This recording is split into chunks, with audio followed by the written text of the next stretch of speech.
Alright, hello, and welcome to the I Might Be Wrong predictions. Now, the reason it's called I Might Be Wrong is because every single event that I'll do, including this one, I will pick one fighter to win that absolutely, on the scorecards and all the betting lines, has zero chance to win. So that's the reason why it'll be called I Might Be Wrong. It'll be the I Might Be Wrong pick of the night. We'll just go with that, I guess. First up, this is the first one we're ever gonna do. This is Leon Edwards versus Sean Brady. So we're just gonna go all the way down. If it will work, we're gonna go all the way down. It's the first fight of the night. Graham Kudeladze versus Kyle Fernandez. I hope I said them right. Alright. We're looking at the reach. Similar in reach, both leg and arm reach. I don't know what those weights are. I don't know if that's for tonight or I don't know if that's like their post rehydration weight or something. I don't know. Who cares anymore? Height difference. There's a significant height difference. That's huge. He's huge for lightweight. Jesus. All right. There's a lot of hype behind Graham right now because I think he's coming off a winning streak, I believe, in the UFC. And also he trains with Ilya Taportia and Marab, I think. I don't know if Marab and Ilya train together, but I know he trains with Ilya. 13-4, not a bad record. It's solid. For the UFC, it's solid. But watching him in previous fights, he looks a bit stiff. He looks very hittable. Now, bear in mind, his training with Ilya could have improved immensely. But Kai Fernandez, I just butchered that, I'm sorry. Kai Fernandez, my accent is coming through, I'm trying to hide it. He has great striking, I think. I don't know how he is in the wrestling, but I know he's decent striking. So I'm going to go with, even though he's a 3-1 underdog, I'm going to go with Fernandez knockout rounds 2 or 3. I believe. Alright, moving on. Nathan Fletcher versus Colin Lotteran. As much as I'm Irish and I'd love to say Colin gets this, unless he improves immensely in this next fight, Nathan Fletcher is literally just going to probably tap him, get a decision win, like 100 strikes to 27, you know. Colin throws a lot, but he doesn't necessarily land a lot, you know what I mean? Again, I don't know what is with these weights. Is these like the rehydration weights? Please someone let me know. Colin Lotteran, he's 1-2 in the UFC. Great start, I know. His only 2 wins are inside the UFC. And, I don't know, Nathan Fletcher's on a win streak, I think. He's taller man. Does he have more reach? A lot more reach. Oh my god, in every department he's like... This is easy, Nathan Fletcher. Probably decision. Alright, next up.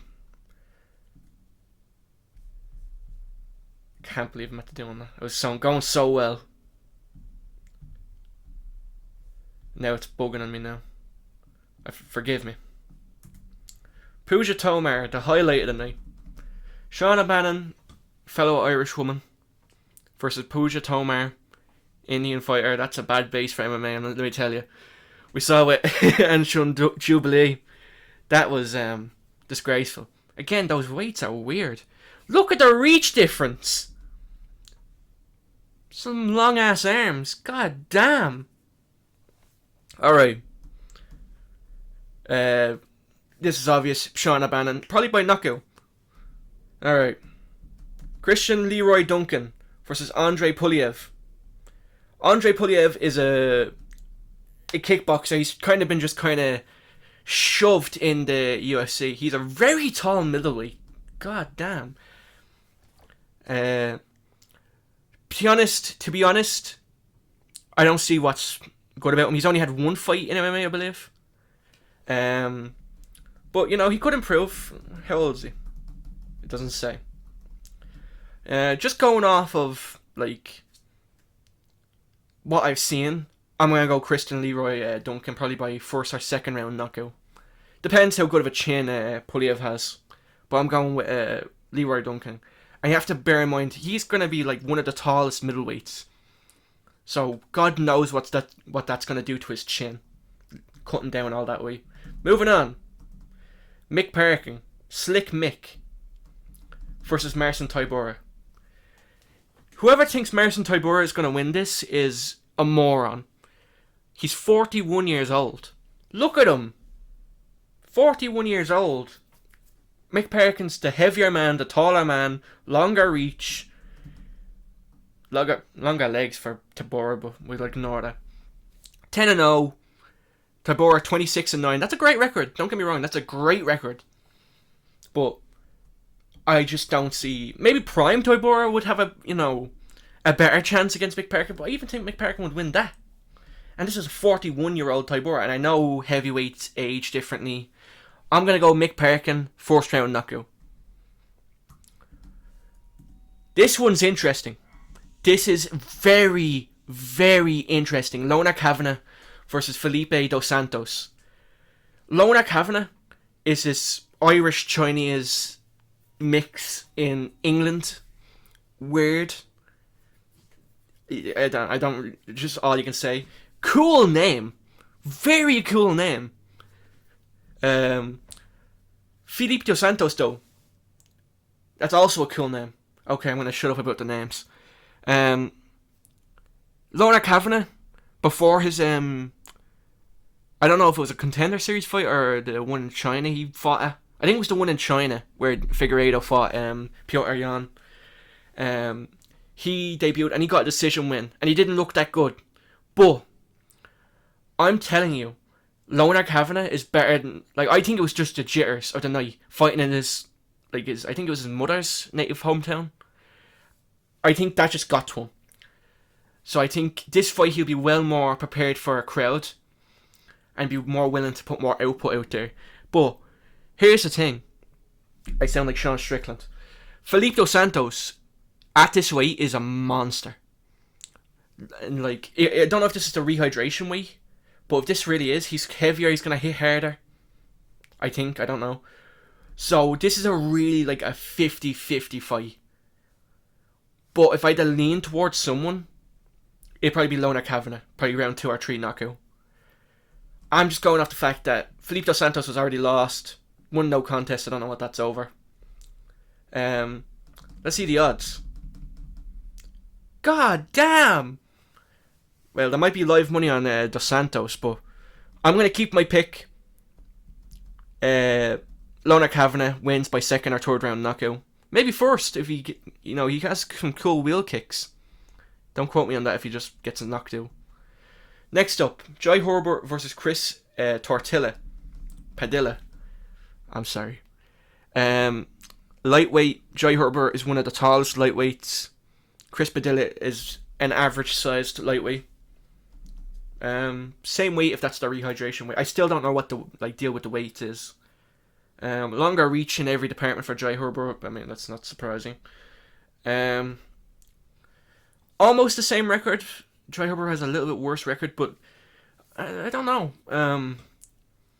Depends how much Jai Herbert wants it. You know what I mean? I think he's 35 years old. Does he still want it?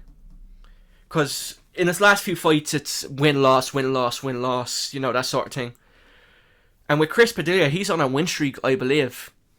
So it may just be a matter of fact that, like, who wants it more.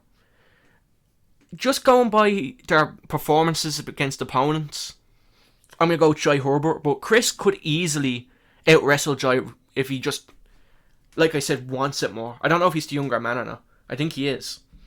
So age will probably play a factor as well. Alright, I'm gonna go Jai Herbert though, round 2 or 3 knockout. Alright, that's the end of the prelims. On to the actual interesting fights. Nathaniel Wood versus Morgan Charry. I think Morgan is the favourite, yeah.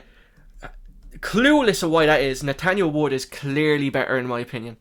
Morgan Charry is doing well in the UFC, I believe. I don't know if it's... Yeah, he has a fight in the UFC before. He's doing well.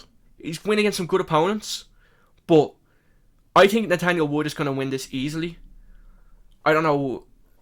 Maybe we'll go knockout second round. Second round, third round, I'd say knockout. How many times am I going to say that? Second round, third round, knockout. Yeah, I'll go Nathaniel Wood second, third round knockout. Because you have to think, he's shorter, but that means he packs on more muscle. And he's the same reach as Morgan. Same leg reach and all. I think he'll have the more pop in his shots. I think. I could be wrong. I don't know. I might be wrong. I'm not funny. Jordan Fushenic versus Chris Duncan. This is a close fight to me. But going off previous performances, I'm going to go Jordan Fushenic over Chris Duncan. Same height. Chris Duncan's a bit heavier from rehydration. I'm just presuming that's the rehydration weight. Reach 73 inches. Longer reach. Yeah, the odds say it as well. This is the one odds I agree with. I'm going to go with Jordan Fushenic. Probably submission? Does he win by submission? Yeah, submission. Yeah, I'm thinking right. Yeah, either submission or decision. I don't see him knocking Duncan out unless he gets very lucky. Alright. We'll move on. I'm tired of watching Molly McCann fight. I'm honest, to be completely honest with you, I'm tired of watching her fight. This is a layup win. Molly McCann versus Alexia Tainara. Don't ask me. I'm sorry. Alexia versus Molly McCann. This is an easy win for Alexia. Probably going to submit her. I did some research. Probably going to submit her in the first or second round. Molly McCann is... Unless Molly McCann is popping some steroids, I don't see her knocking Alexia out. Now bear in mind, look at the amount of fights she's had compared to the amount of fights Alexia's had. This should be a clear, easy fight for Molly. But going off her previous performances and other layup opponents she's given, she literally cannot beat anyone. Literally anyone. You could give her someone with an 0-10 record and she'd still find a way to lose that fight. Unless she pops some steroids and hit her with a mean overhand right, I don't see Molly McCann winning this. Even though it's the layup of layup fights I've ever seen. Moving on. Gunnar Nelson versus Kevin Holland. I don't know what to think with Kevin Holland anymore. Because if this was like 2 years ago, I'd say Kevin Holland easily. And look at the height difference. 6'3", 5'11", one of the tallest welterweights. I don't know. His last fight, it looks like he looks like he was being serious on the feet, and then like once he got taken down, he just gave up. But maybe that's just alluding to how much Ryan the Ritter is great. I don't know personally, but this is a difficult one because I think if Kevin Holland loses one or two more times, he's gonna get cut, and I think he knows this. So I think Kevin Holland might lock in for this fight. And then next fight, you just give up instantly. And I think this is look at the reach difference. If it stays standing, Kevin Holland all day. But it's like, does he want it anymore? That's the hard thing with Kevin Holland. Does he want it? Why not? I'm going to go Kevin Holland. I'm going to go Kevin Holland as an underdog. Great. I just don't know. It looks like he's given up. But this is my last time. If he gives up again, I hope they cut him from the UFC. If he just lays down and gets submitted or knocked out, just cut him. Watch, he's kind of like pulled out last minute due to injury or get injured in the fight or something. Moving on. Jan Blachowicz versus Carlos Ulberg. I think the odds have Jan a big underdog. Yeah, fairly big underdog. I do not see the hype with Carlos Ulberg. Just to be honest. In his last 5 fights, he's looked good. He's had some good knockouts. But then he fights an actual contender in Volkan Ozdemir. And has the most mediocre fight of all time. I think they're just laying up Carlos to be a future contender for the title. My stutter kicked in there. Future contender for the title.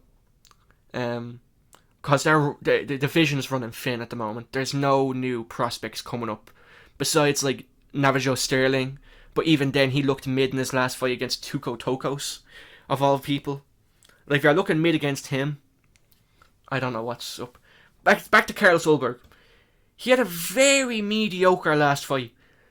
He should have easily been able to chin Vulcan, because Vulcan's been chinned before. But sometimes it looks like Carlos was the one that was getting hurt. So, I don't know, personally. Because if this was 38-year-old, I'll say, Jan Blachowicz, I would pick Jan all day. But this is 42-year-old, coming off double shoulder surgery, Jan Blachowicz. Now, he's saying he's fine. And I don't know if I should take him at his word.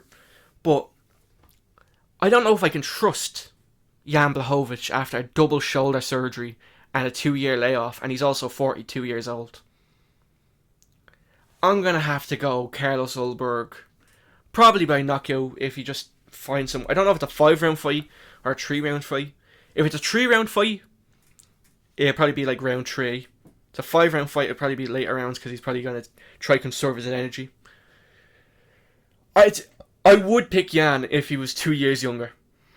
If this was 40-year-old Jan Blachowicz, I would pick him. But I'm going to go Carlos Ulberg, late knockout, probably round 3. Moving on, this is the final fight of the night. I told you I'd get this done in 20 minutes. Leon Edwards versus Sean Brady. I was listening to DC say that Sean Brady is a harder opponent than JDM. This is the man who got knocked out by Bilal Muhammad. If Leon throws anything, it's lights out for Sean Brady. He could go full Bilal and just sit there and just be patient for about 5 rounds and only do something the last 2 minutes. But if this is the Leon that just swarms you for the first minute, he's knocking him out in 2 rounds. Like, I don't see how Sean Brady beats him besides wrestling. But we've already seen Leon Edwards against elite wrestlers like Kobe Covington and Kamaru Usman. Sean Brady is nothing Leon hasn't seen yet. He's just a worse Bilal Muhammad. And also, this is short notice. You know, he's only been training for like 2 weeks. This is the easiest of easy wins for Leon Edwards. They're just trying to hype Leon up. Because if he does win this, they're like, oh, it was a harder fight than JDM. It's not. Look at the height difference. Fairly big height difference. Longer reach, longer legs. On my prediction, Leon Edwards probably knocks him out 2nd round. Probably not a head kick, but some boxing, like an uppercut or something. I don't know. This should be easy for Leon. Just stylistically. He's just an easier Bilal Muhammad. Like, if any contender's going to fight Bilal Muhammad, a good preparation is fight Sean Brady. I don't see Sean Brady ever becoming champion. And Leon Edwards has been champion and defended it. So, I'm going to go with Leon Edwards. Let me know if you think I'm full of, you know, I can't swear now because it's my first video. I have to wait at least till I'm like 2 years into this before I swear. I want money! Yeah, that's just it. There's nothing really else to say. Leon Edwards probably knocks him out in 2 rounds. Now, bear in mind, he could be patient again and, like, have a bit of a, like patience issue, and then, like, for the last 5 minutes, gets a surprise knockout when he's, like, down 1-3 or something. I don't know. It's just whether Leon shows up and is, like, healthy. Because he had that staff on his shoulder. I'm just going to go with Leon. I do not see Sean Brady winning this. Short notice. This taller fighter is like, ugh. Yeah, Leon Edwards by 1st or 2nd round knockout. Alright. That's been the first predictions video. Let me know what you think, if anyone's watching this. I don't know if anyone's watching this. Let me know what you think. Am I absolutely wrong? Send all your hate if I'm wrong. If Sean Brady hits a spinning wheel kick in the 1st round, I don't know. You can rub it in my face. Alright, that's my first video. I told you it'd be under 20 minutes. Alright, see you in the next one. I'll probably do a Leon Edwards breakdown video. Bye.